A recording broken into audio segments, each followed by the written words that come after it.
खबर लखनऊ से है। बीएसपी अध्यक्ष मायावती की बैठक शुरू हो गई है। लोकसभा चुनाव को लेकर रणनीति बनेगी।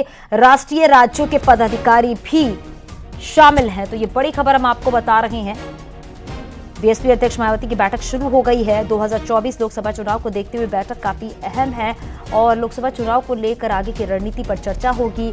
इस बैठक में राष्ट्रीय राज्यों के पदाधिकारी जो हैं वो इस बैठक में शामिल हैं।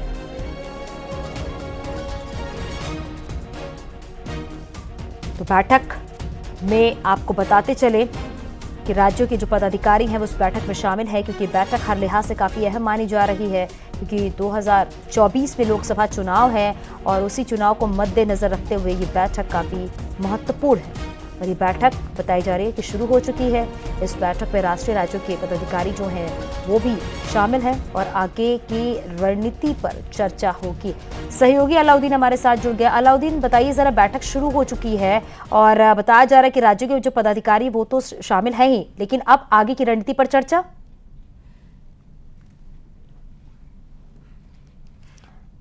सर एक सवाल और सर,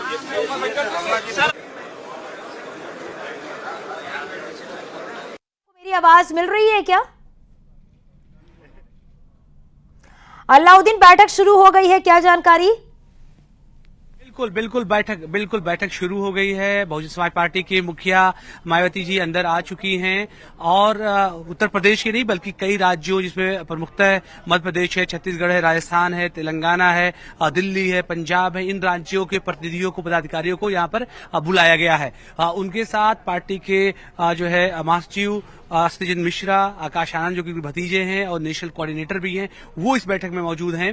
और सबसे जो खास बात है वो ये है कि जो राज्यों के चुनाव हुए हैं, नतीजे बहुप्रतीक्षित बीएसपी के लिहाज से नहीं रहे, यानी उतने पॉजिटिव नहीं रहे। 2018 के जो विधानसभा इलेक्शन को आप देखेंगे तो रिजल्ट उससे भी डाउन गया है। तो ऐसे में इन बातों पर भी चर्चा होनी है, क्योंकि इसमें राजस्थान, मध्य प्रदेश और छत्तीसगढ़ के भी प्रतिनिधि क्योंकि इसमें मौजूद हैं, उनके प्रदेश स्टेट प्रेसिडेंट भी यहाँ पर मौजूद हैं। तो ऐसे में उन बातों पर चर्चा होनी है। और 2019 के लोकसभा इलेक्शन को लेकर के, क्योंकि इससे पहले जो बैठक हुई थी उत्तर प्रदेश की पदाधिकारियों की, उसमें बात साफ की गई थी बीएसपी की तरफ से कि वो अकेले चुनाव लड़ेंगी। तो क्या आज कोई रुख में बदलाव आएगा? बैठक खत्म होने के बाद जब पदाधिकारी निकलेंगे तो बात साफ हो पाएगी। तीसरी एक अहम बात है जिस पर चर्चा होनी है वो है 15 जनवरी को, क्योंकि बहन जी का जन्मदिन होता है बसपा मुखिया का। तो ऐसे में जन कल्याण दिवस के तौर पर हमेशा से बीएसपी इस दिन को मनाती चली आई है। तो इस बार के जन कल्याण दिवस को कैसे मनाना है, काडर में अब मिशनरी तौर से किस तरह मैसेज को नीचे फ्लोट आउट करना है, क्योंकि इस बार इलेक्शन भी है, तो इस मुद्दे पर बात होनी है। यानी 3 मुद्दे बेहद अहम है। एक जो इलेक्शन हुए विधानसभा, फिर आगामी लोकसभा इलेक्शन, तीसरा 15 जनवरी को उनका जन्मदिन।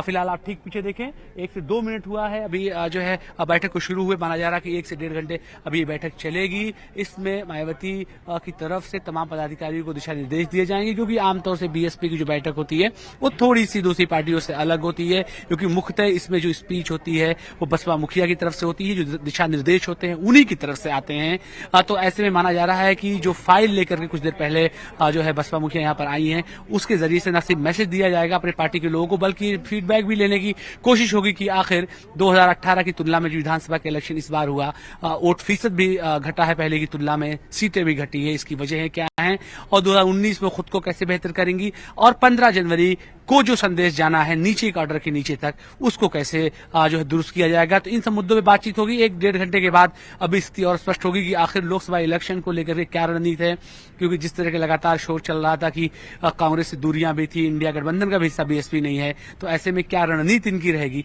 ये देखने वाली बात होगी। और इस लिहाज से भी बहुत ज्यादा इंपॉर्टेंट होगी जिस तरह से पिछले कुछ दिनों में बीएसपी ने अपने कई बड़े नेताओं को निकाला है, उस फिलअप को कैसे बीएसपी फिल करेगी, उन जगहों को रिक्त स्थानों को कैसे भरेगी। देखना होगा अलाउद्दीन की आगे क्या रणनीति बनी है। बहुत शुक्रिया इस पूरी जानकारी के लिए। पीएम नरेंद्र मोदी 17 दिसंबर को वाराणसी से चुनावी शंखनाद करने जा रहे हैं, जिसको लेकर बीजेपी के लोग काफी उत्साहित हैं। इस बार 400 के पार के नारे के साथ बीजेपी मैदान में उतरेगी। कानपुर के एमएलसी अरुण पाठक को काशी क्षेत्र का प्रभारी बनाया गया। उनका कहना है कि वाराणसी ने उत्तर प्रदेश की नई पहचान बनाई है और वाराणसी की जनता ने जो बदलाव देखा है वो अपने आप में बड़ी चीज है। इसलिए 2024 के चुनाव में बीजेपी की जीत ऐतिहासिक होने जा रही है। 17 तारीख को प्रधानमंत्री जी का काशी दौरा है, कैसे देख रहे हैं, क्या तैयारियां चल रही हैं, कैसे क्या कुछ बताइए। आदरणीय प्रधानमंत्री जी, हम 17 और 18 को यहाँ बनारस में रहने वाले हैं। मैं बनारस में भारतीय जनता पार्टी के प्रभारी के नाते आपसे बात कर रहा था। यहाँ पर जो आम जनता है, आम जनमानस है, संगठन है, उनके 17 और 18 के इस काशी दौरे के लिए, प्रधानमंत्री जी के स्वागत करने के लिए, प्रधानमंत्री जी की बातें सुनने के लिए और अपने प्रधानमंत्री जी का उत्साहवर्धन करने के लिए एक संकल्पित है। और उसने ये संकल्प ले रखा है कि अब की जब 2024 में लोकसभा का चुनाव होगा तो प्रधानमंत्री जी को एक नए रिकॉर्ड के साथ पूरे भारत में शायद सबसे बड़ी जीत देने का संकल्प यहाँ की जनता ने ले रखा है, यहाँ के संगठन ने ले रखा है। और काशी जो कि बाबा विश्वनाथ की नगरी है और जो सारे विश्वनाथ के पालनहर्ता हैं, और आदरणीय मोदी जी के नेतृत्व में काशी को एक नई पहचान पूरे विश्व में मिली है, पूरे उत्तर प्रदेश में मिली है। और यहाँ पर आप देख सकते हैं यहाँ की जो आम जनमानस है उसके मन में एक श्रद्धा का भाव है, एक आत्मीयता का भाव है आदरणीय प्रधानमंत्री जी के प्रति। और उन्होंने उनके जीवन में एक प्रकार का परिवर्तन आया है 2014 के बाद। उनका जीवन जो स्तर है, एक समृद्ध बनारस तैयार हुआ है, एक सशक्त बनारस तैयार हुआ है, एक आध्यात्मिक बनारस जो है यहाँ पर, उस सब का एक मिश्रण आपको यहाँ पर देखने को मिलता है। सर, 2024 के शंखनाद कहा जाए तो गलत नहीं होगा, और कितना फुल जोश में है भाजपाई? शंखनाद क्या, मैं आपको बड़ी एक आग्रहपूर्वक, बड़ी निवेदनपूर्वक एक बात कहना चाहूँगा कि भारतीय जनता पार्टी का जो कार्यकर्ता है वो एक राजनीतिक कार्यकर्ता भी और एक सामाजिक कार्यकर्ता भी है।